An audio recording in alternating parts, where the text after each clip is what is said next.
Villisca, Iowa, in 1912. It was a quiet American town where nobody locked their doors. But on the morning of June 10th, the town's heart didn't just stop. It was carved out. 6 members of the Moore family and 2 young guests were found in their beds. They hadn't just been murdered. They had been systematically executed with an axe while they slept. But the horror didn't end with the discovery of the bodies. It began with what the killer left behind. For 30 years, this house sat as a silent witness. Some say the walls absorbed the screams that no neighbor heard. Today, we aren't just looking at the crime. We're looking at the 30 years of secrets that followed. Why did the town try to bury the story? And what happened to those who tried to live there after the blood was scrubbed away? The forensics of 1912 were primitive, but the details found by the marshal were chilling. The killer didn't break in. He was already there. Evidence suggests the murderer hid in the crawl space of the attic, sitting on a pile of rags. He watched through the slats in the floor as Josiah and Sarah Moore tucked their children into bed. He waited for the house to go silent. Here is the first secret. The ritual. The killer covered every mirror in the house with cloths. He took a 2-pound slab of bacon from the icebox, wrapped it in a towel,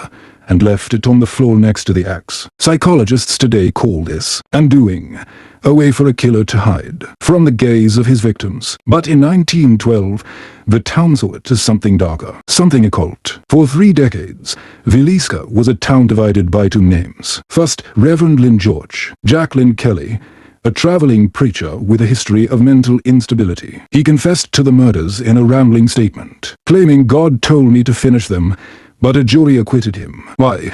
Because the town's elite had another target. Frank Jones, a powerful state senator. Josiah Moore had worked for Jones before starting a rival business. Some believe Jones hired a professional hitman to eliminate the competition. For 30 years, neighbors stopped speaking. Families stopped trading. The secret of the senator created a cloud of paranoia that lasted until the house was finally sold to a series of families. They all fled within months. By the 1940s, the house became a place of the echoes. New residents reported hearing the sound of a dull blade hitting wood in the middle of the night. Others claimed to find all the mirrors in the house covered with towels when they woke up, just as the killer had done. The Villisca axe murders remain the greatest unsolved mystery in Iowa history. After 30 years of secrets, the files were tucked away, the suspects passed away, and the house became a museum. But as you walk through those halls today, you can't help but feel that someone is still watching from the attic crawl space. Some secrets don't want to be found. They just want to be remembered. Would you spend a night in the house? Let me know in the comments. Thanks for watching Mystery Tube.